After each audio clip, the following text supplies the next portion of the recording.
Here's the mindful man reading another chapter called Lion's Den. I hope I hadn't read it before because I keep getting confused. We're going to go somewhere a lot more exciting, Alf said to a worried looking apricot as they bounced along the road. They stopped at a big gate with a big sign. Lion's Enclosure, it read, and Apricot understood. Unlike most guinea pigs, he was well read and he'd seen enough of lions on TV that he knew they were dangerous. He didn't want to become a snack. As soon as they walked through the big iron gates, a loud roar rang out, and the hairs on the back of Apricot's neck bristled. It was frightening, and he hoped that the bars were strong and secure. On hearing the roar, the children squealed with delight, and they ran away. Apricot wasn't surprised. He felt like running away too. Alf was grinning, and he seemed to be enjoying himself for a change. If only he would enter the cage, thought Apricot naughtily. The roar grew louder and louder, and the trees and the bushes were beginning to quiver and bend like straws. Something wicked this way comes, said Alf as he grinned maniacally, and he lit up another cig. Apricot was tempted to bed down into the safety of his bag, but natural curiosity and possessing a brave heart got the better of him.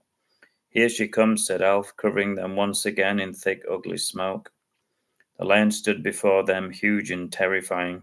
Its teeth were as white as ivory, and they looked as sharp as a pirate's knife.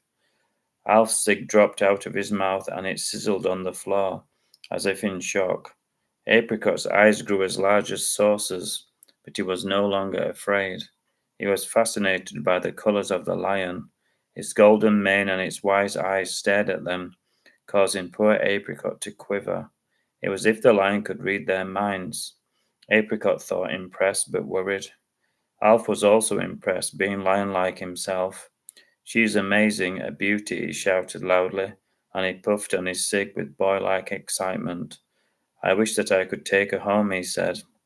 Apricot didn't think Mary would be like that. We wouldn't get any trouble with her next to us, said Alf, cackling loudly. Apricot had to agree. He couldn't imagine anyone bothering them with a ginormous lion next to them. The lion yawned, and Apricot could see right into its huge cavernous mouth and down its bloody throat. And he imagined all of the poor unfortunates who had ended up there, and all of the food which must have been eaten. Apricot didn't have long to imagine. A very nervous-looking gatekeeper ushered into the enclosure. He had a long pole in one hand and a huge slab of meat in the other. The crowd gasped as the huge, hungry-looking lion turned away from him, and it walked determinedly towards the timid-looking guard. He lifted up his stake, which he was using like a spear, and he pointed it towards the lion as a warning. But the lion didn't look worried at all. She just licked her lips and gave out another humongous roar. The guard began to shake, and the children began to shake, and even Apricot shook a little. It was that loud. The guard dropped the spear onto the ground in fright, and it clattered, and then he turned and ran away as fast as he could. Some of the children giggled, and then they ran further away to safety. Alf wasn't going anywhere, and neither was Apricot. Apricot had no choice. This is great, he said, spitting on the ground for effect. It's the law of the jungle, said Alf. Survival of the fittest. Apricot wasn't feeling fit, he was feeling queasy, and he couldn't wait to get away. The huge lion shook its head as it ripped apart the huge chunk of meat with ease like candy floss.